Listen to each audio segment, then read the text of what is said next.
Good afternoon. I want to take a couple of minutes and I want to talk about leveling up. Okay.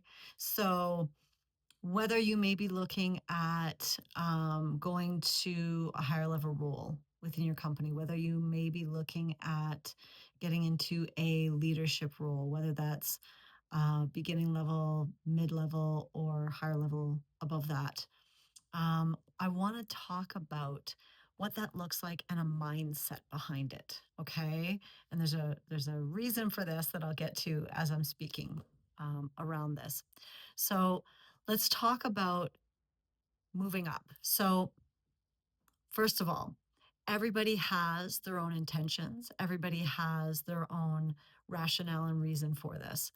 The number one thing that I definitely want to say now, financial is usually the number one piece as to why anyone wants to move to the next level, right? It is because obviously life is expensive.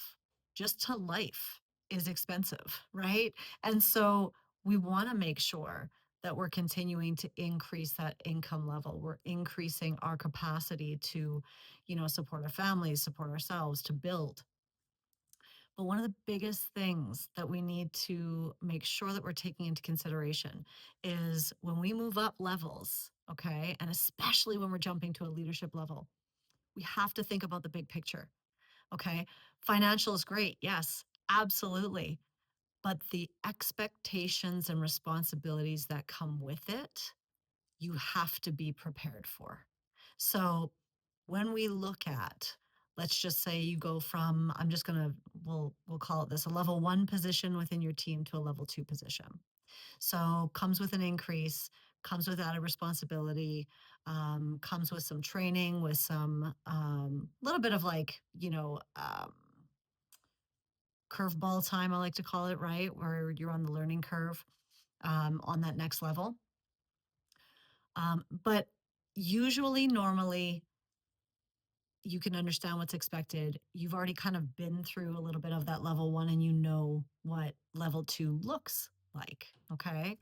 Now, when we jump from a, I'm going to call it a staff level, okay, or frontline level, when we jump from frontline level up to a leadership role. Now, some people will do this because of the title, not just the financial, but the title. Again, I cannot stress enough, make sure you are looking at this from a big picture perspective, okay? Because and I'm not doing this to disparage anybody. Leadership is not for everybody. Just like entrepreneurship is not for everybody. I'll do a different video on that though. Leadership is not for everybody. And if if you're thinking about getting into a leadership role, I would highly, highly suggest that you do a little bit of job shadowing, that you do some conversations, not just with like somebody in the level that you're applying for, but also maybe even the people above them. And the reason that I say that is there are going to be things that, from a leadership perspective, you may think to yourself, oh my God, this is amazing. That's exactly what I want to be doing, right? I love supporting people. I love cheering people on. I love watching people grow and being a part of that, right? And there's going to be other things where you're going, I want to take on that higher level responsibility because my train of thought is more company and goal oriented, right? Rather than, desk level. So there's a lot of different reasons that you could be thinking about it. However, the big picture may go, okay, so along with those things that I really, really like, oh my God, the paperwork that is involved. Oh my God, the politics that are involved, right? And all of the minutia that comes along with it. So I would very, very, very much so suggest that you do job shadow.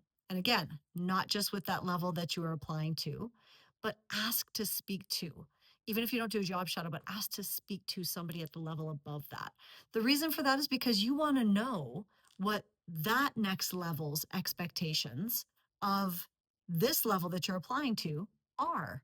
What is the reality? Because the amount of pressure that can actually be placed on a leadership role You do not know until you actually get into it. You can speak to a leader, and every leader is different. Every individual is different. So everybody handles it differently. Everybody manages it differently. Everybody adjusts to it differently. But you want to have a really good idea of what that looks like. So you can then put yourself visually into those shoes and say to yourself, is this something that I think I can manage every single day? Because 90% of the time, that's what you'll be doing, right? So, really take a whole scale look at what you are actually applying for and determine if it is truly a good fit. You may love, I'm just going to use this as an example, right? You may love being in a level 3 role, okay? Whatever that looks like in whatever company that you're in. You may love being a level 3 role. There is some coaching that you're doing. There is a little bit of leadership that you're providing, right? You could be training others as they're coming in. You could be subject matter expert. And you could love all of that and say, okay, I want the next level because why wouldn't I be paid the next level up for a pay scale if I'm doing all of this? But you don't realize the expectation jump that you go to from your level to the next level. Not only that, when you get into leadership, you have to understand and realize that if you're in that level 3 and you've got a really, really great rapport with your team members and all those people that you're working directly with, even if there's other teams that you cross reference on a regular basis, those relationships that you have built, they will change. You cannot interact with team members in the same way when you go to a leadership role that you did as a team member that was on the same level as them. You can't discuss the same things, you can't share the same details, you can't have the same conversations. All of that changes.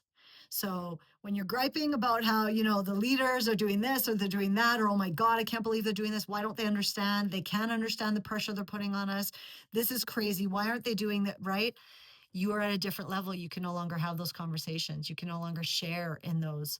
The expectation of you is that you are now a leader. You have to lead your team members that you are now supporting out of that mindset.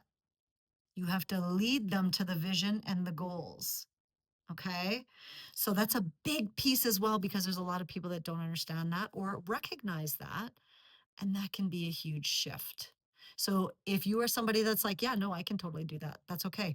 I can separate it. I can differentiate it. Because what will happen is those team members that used to see you as their friend because you were at the same level will now see you as one of them.